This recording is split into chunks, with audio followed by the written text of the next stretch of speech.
এবার খুলনায় এনসিপির সহযোগী সংগঠন জাতীয় শ্রমিক শক্তির বিভাগীয় কমিটির আহ্বায়ক মোতালিব শিকদারকে গুলি করা হয়েছে। আশঙ্কাজনক অবস্থায় তাকে হাসপাতালে ভর্তি করা হলেও এখন তিনি শঙ্কামুক্ত। ঘটনাস্থল থেকে গুলির খোসা ও মাদক সরঞ্জাম উদ্ধার করেছে পুলিশ। নতুন বাংলাদেশ গড়তে এলো জুলফিকার স্টিল। জুলফিকার স্টিল, ইস্পাত দৃঢ় অঙ্গীকার। সোমবার সকাল 11টা খুলনার সোনাডাঙ্গায় আল আকসা মসজিদ গলিতে শ্রমিক শক্তির বিভাগীয় আহ্বায়ক মোতালেব শিকদারকে গুলি করে দুর্বৃত্তরা।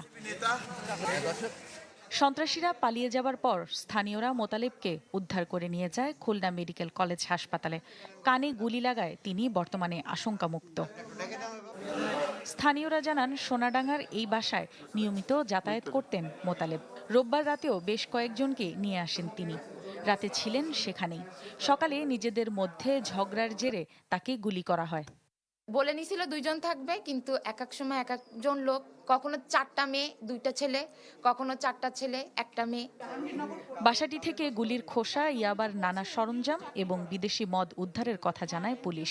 বিভিন্ন স্থানে মাদকের বিভিন্ন ধরনের উপকরণ, বিশেষ করে আপনার ইয়াবা, তারপর বিদেশি মদ এবং বিভিন্ন ধরনের মেয়েরাও এখানে আসতো, বিভিন্ন সময় মেয়েদেরকে নিয়ে আসতো এবং গতকালও ওরা এসেছিল এবং এখানে বিভিন্ন ধরনের অসামাজিক কার্যকলাপ হয়েছে। মোতালেবকে গুলি করার ঘটনায় থমথমে সোনাডাঙ্গা এলাকা। Desk report, channel 24।